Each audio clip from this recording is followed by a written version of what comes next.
بسم اللہ الرحمن الرحیم۔ ہٹ ٹی وی کے ویورز کو السلام علیکم۔ آج 20 اپریل بروز سوموار سن 2020 ہے۔ وہ ایک ضرب المثل مشہور ہے کہ کتے کی دم کو ایک پائپ میں ڈال کر زمین میں دبا دیا جائے اور اسی دم کو 100 سال بعد نکالیں تو وہ ٹیڑھی کی ٹیڑھی ہوگی۔ یہ مثال بھارت کی اسٹیبلشمنٹ اور خفیہ اداروں پر بالکل صادق آتی ہے۔ یہ مثال دینے کی وجہ کینیڈا کے اخبار کا تہلکہ خیز انکشاف ہے کہ انڈیا ایجنسی را اور آئی بی نے کینیڈین سیاستدانوں کو پاکستان اور سکھوں کے خلاف استعمال کرنے کی کوشش کی ہے۔ کینیڈین اخبار کی رپورٹ کے مطابق انڈیا کی دو بڑی ایجنسیوں را اور آئی بی نے پیسے اور غلط اطلاعات کے ذریعے کینیڈین سیاستدانوں پر اثردار ہونے کی کوشش کی ہے۔ مزید تفصیلات کے مطابق بھارتی خفیہ اداروں نے غلط معلومات کے استعمال سے کینیڈا کے مختلف سیاستدانوں کو اپنے نقطہ نظر پر قائل کرنے کی صحیح اطلاع حاصل کی ہے۔ انڈین ایجنسیوں نے سیاستدانوں کو یہ باور کروانے کی کوشش کی ہے کہ کینیڈا کی جانب سے پاکستان میں ہونے والی فنڈنگ کا پیسہ پاکستان بیرون ملک دہشت گرد کارروائیوں کے لیے استعمال کر رہا ہے۔ اخبار نے اپنی خبر کا ماخذ فیڈرل کورٹ کی کارروائی کے دوران پیش کیے جانے والے دستاویزات قرار دی ہے۔ بھارتی ایجنسی 2009 سے کینیڈا کے سیاستدانوں پر اثر انداز ہونے کے خفیہ مشن کو کر رہی ہے۔ کینیڈا کی ایجنسیوں کے مطابق بھارتی ایجنسیوں نے اس مقصد کے لیے ایک انڈین بیسڈ بے نامی اخبار کے ایڈیٹر کو استعمال کیا ہے۔ ایڈیٹر کی بیوی اور بچے کینیڈین نیشنلٹی ہولڈر ہیں، تاہم اس کے خلاف تحقیقات تب شروع ہوئی جب اس نے کینیڈا کی شہریت کے لیے اپلائی کیا۔ ایڈیٹر کی شہریت کی درخواست پر روٹین کی تحقیقات کے دوران کینیڈین ایجنسیوں پر ایڈیٹر کے راہ کا ایجنٹ ہونے کا عقدہ کھلا۔ بھارت اور اس کی بدنام زبانہ ایجنسی راہ کا دنیا پر آشکار ہونے والا یہ پہلا خفیہ مشن نہیں ہے۔ بھارتی راہ افغانستان، مڈل ایسٹ اور دنیا کے ہر کونے میں پاکستان اور پاکستان کی ISI کو بدنام کرنے کے لیے بڑے عرصے سے سرگرم عمل ہے۔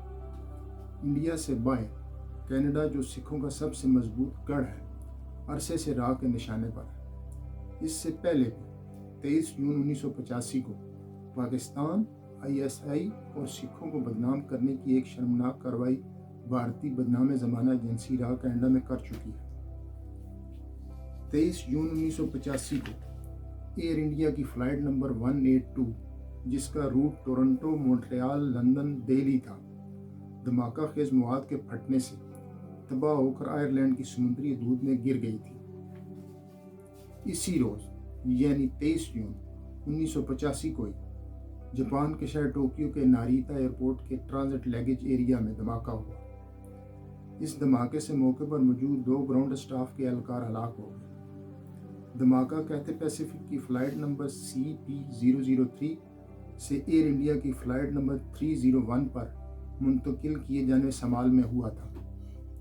کیتھے پیسیفک کا یہ سامان بھی کینیڈا ایئرپورٹ سے چیک ان ہوا تھا۔ خوش قسمتی سے کیتھے پیسیفک کی فلائٹ نمبر CP003 یا انڈین ایئر کی فلائٹ نمبر 301 کو ٹائمنگ کی غلطی نے بچا لیا تھا۔ بھارت 1985 میں ایک طرف آپریشن بلو سٹار کے ذریعے اندرون ملک سکھوں کو گاجر مولی کی طرح کاٹ رہا تھا اور دوسری طرف اس خفیہ آپریشن کے ذریعے الزام پاکستان ISI اور سکھوں پر لگا دیا۔ 23 جون 1985 کی راہ کی اس دہشت گردانہ کارروائی کے نتیجے میں ایئر انڈیا کی فلائٹ نمبر 182 میں 329 معصوم مسافر اور ٹوکیو کے ناریتا ایئرپورٹ دھماکے میں 2 گراؤنڈ اسٹاف کے اہلکار لقمہ اجل بن گئے۔ اتنے بڑے سانحہ کے بعد کینیڈا نے ایک اعلیٰ سطحی تفتیشی ٹیم تشکیل دے دی۔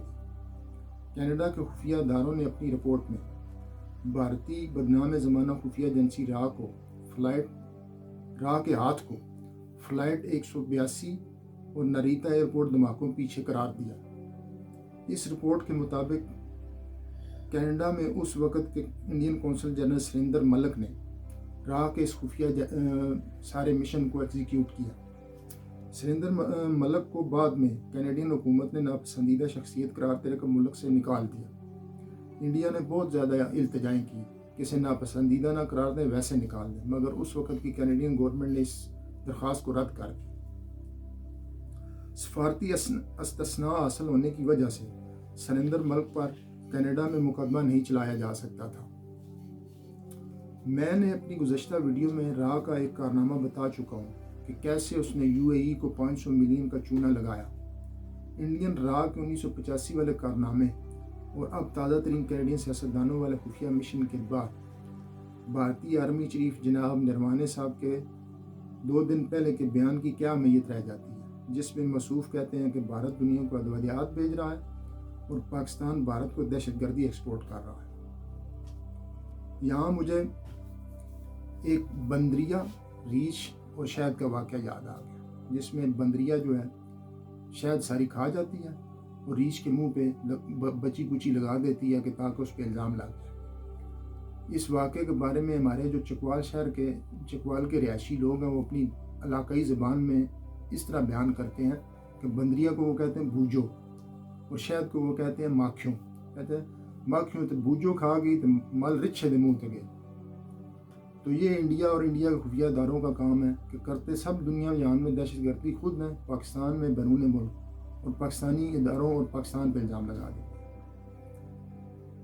چلیں خیر، میں آخر میں اپنے ویور کو کہوں گا کہ ہماری اس ویڈیو کو لائک کریں، ہمارے اس چینل کو سبسکرائب کریں اور کمنٹس باکس میں اپنے خیالات کا اظہار کریں اور بیل آئیکن پر کلک کریں تاکہ آئندہ آنے والی ویڈیو آپ کو بر وقت مل سکے۔ شکریہ، اللہ حافظ۔